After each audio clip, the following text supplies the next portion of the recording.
అంటే ఒకవైపు ఇప్పుడు 10 కంపెనీలు పెట్టుబడులు పెట్టినాయని ప్రచారం చేసుకుంటారు. ఇంకోవైపు మా పారిశ్రామిక విధానం బాగుంది కాబట్టి మేము పెట్టుబడులు తీసుకొస్తున్నామని చెప్తారు. అంటే మా పరిపాలన బాగుంది అని కూడా అంటే అన్ని రకాల ప్రచారాలు ఇందులో కలిపి చేసుకుంటా ఉన్నారు. అంటే పరిపాలన ఏ విధంగా ఉందనేది మంచి ప్రశ్న అడిగినరు.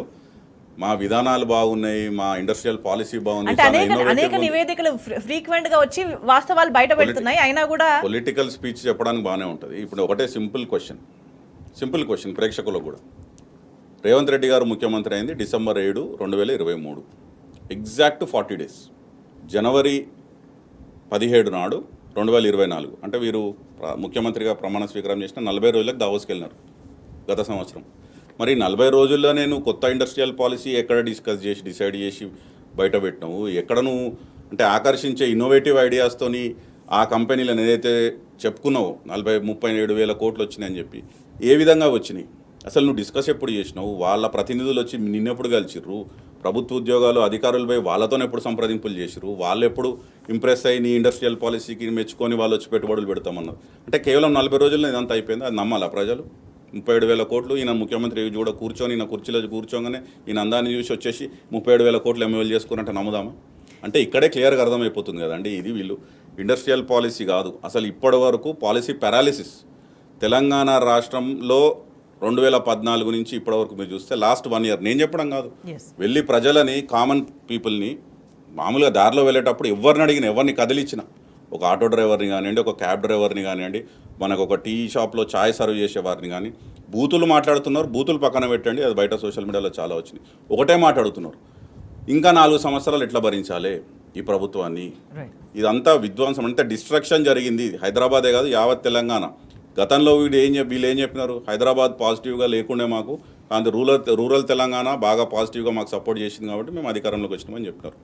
సరే, ఇప్పుడు ఈరోజు రూరల్ తెలంగాణలో కూడా ఎట్లా తిడుతున్నారండి అంటే వాళ్ళకు కూడా అర్థమైపోయింది కదా, పచ్చి మోసం, దగ, ఈ గ్యారంటీలు అని చెప్పి ఆశ పెట్టి అరచేతిలో వైకుంఠం చూపించి, అంటే ఒక్క 6 గ్యారంటీలో అర గ్యారంటీ తప్ప, ఫ్రీ బస్సు తప్ప, ఈ రోజుకి మేము చెప్తున్నాం అన్ని వర్గాల ప్రజలను పచ్చి మోసం చేసింది కాంగ్రెస్ ప్రభుత్వం.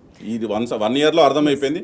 అన్ని రంగాలలో అన్ని వర్గాల ప్రజలు మోసపోయినామనే ఒక భావన బలంగా నాటుకోపోయింది. ఎందుకంటే మీరు చూడండి, మహిళలను నెలకు 2500 అన్నారు, ఇప్పటివరకు అతి లేదు గతి లేదు. మళ్ళీ నిస్సిగ్గుగా వాళ్ళ Congress party social media chairman in charge, national chairman Supriya Shrinath గారు నేషనల్ మీడియాలో కూర్చొని మేము తెలంగాణలో 2500 ఇచ్చేసినాం, 90 లక్షల మంది మహిళలకు ఇచ్చేసినాం.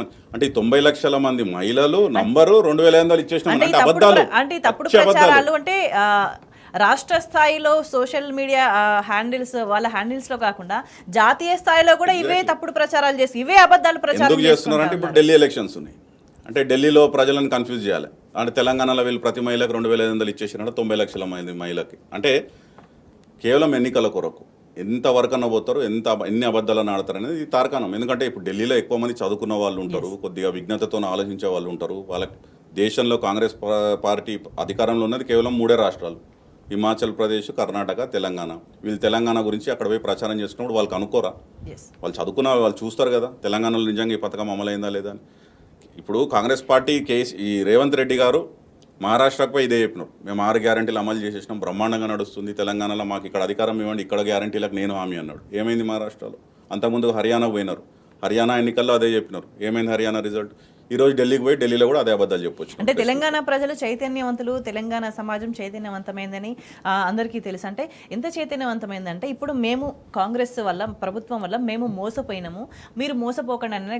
గతంలో వేరే రాష్ట్రాల్లో ఎన్నికలు జరిగినప్పుడు కూడా ఆ రాష్ట్రాల వాళ్ళకి తెలిసే విధంగా కూడా వీళ్ళు వెళ్ళి మాట్లాడిన సందర్భాలు, ప్రచారం చేసిన సందర్భాలు ఉన్నాయి. ఎందుకంటే జస్ట్ బ్రౌజ్ చేస్తే చాలు తెలంగాణలో ఏం జరుగుతుందని, ఎక్కడ వాళ్ళైనా వాస్తవం ఏంటనేది ఇవాళ చూడగలిగే పరిస్థితి కనిపిస్తుంది. అవును, మీకు గతంలో తెలంగాణ ఎన్నికలు జరిగినప్పుడు 2023లోనే మేలో కర్ణాటక ఎన్నికలు జరిగినాయి. అక్కడ 5 గ్యారంటీలు పెట్టుకొని వచ్చినారు. అక్కడ అధికారంలోకి రాగానే దాదాపు ఒక 6-7 నెలల్లో తెలంగాణ ఎన్నికలు జరిగినాయి. అప్పటికే కర్ణాటకలో జనాలకు అర్థమైపోయింది, ఈ కాంగ్రెస్ మోసం చేసింది, తడిబట్ట పెట్టి గొంతు కోసేసింది, గ్యారంటీలు అని చెప్పి అబద్ధాలు ఆడి మమ్మల్ని మోసం చేసిందని చెప్పి. మీరు గమనిస్తే గుర్తుంటే ఇక్కడ ఎన్నికలు జరిగే సమయంలో చాలామంది కర్ణాటక నుంచి వచ్చి, మనకు తెలంగాణకు బార్డర్ కాబట్టి అక్కడి నుంచి రాయచూరు నుంచి ఇక్కడి నుంచి వచ్చి ఇక్కడ ఉమ్మడి మహబూబ్ నగర్ జిల్లా ఆనుకొని ఉంటుంది, సంబంధాలు ఉంటాయి, తెలిసిన వాళ్ళు ఉంటారు. వాళ్ళు అక్కడి నుంచి ఇక్కడికి వచ్చి ఎన్నికల ప్రచారంలో మనం చూసినాం, ఓపెన్గా చెప్పినారు మోసం చేసిర్రు కాంగ్రెస్ పార్టీ మమ్మల్ని, మీ దగ్గర మంచి ప్రభుత్వం ఉంది బీఆర్ఎస్ ప్రభుత్వము, దయచేసి మీరు మోసపోకండి అని చెప్పినారు. కర్ణాటక ప్రజలు కానీ ఎట్లా తెలంగాణ చెప్పినారు? ప్రజలు కొంచెం అమాయకులు అండి. అంటే హైదరాబాద్లో ప్రజలంటే కొద్దిగా అప్ టు డేట్ ఉంటారు, వాళ్ళకి తెలుసు కాంగ్రెస్ పార్టీ చరిత్ర ఏంది, వాళ్ళ మీద ఎంత నిబద్ధత ఉంటుంది, వాళ్ళు అన్నవి అమలు చేస్తారా లేకపోతే అబద్ధాలు ఆడతారా. పాపం గ్రామీణ ప్రాంతంలో ఏం జరిగిందంటే కొద్దిగా కేసీఆర్ గారు ఎట్లా ఇస్తున్నారు కదా, ఈయన ఏదో కొత్త ఇస్తా అంటున్నాడు, చూద్దాం ఇస్తాడేమో, కేసీఆర్ గారు 10,000 ఇస్తున్నారు కదా, ఈయన 15,000 రైతు భరోసా ఇస్తున్నాడు అని ఇచ్చినారు. ఏమైంది, ఒక సంవత్సరంన్నర దాదాపు ఆయన జనవరి 30వ తారీఖు నాడు రేవంత్ రెడ్డి గారు ఇచ్చిన 420 దొంగ హామీలకు కరెక్ట్గా 420 రోజులు కంప్లీట్ అవుతుంది ఈ జనవరి 30వ తారీఖు నాడు.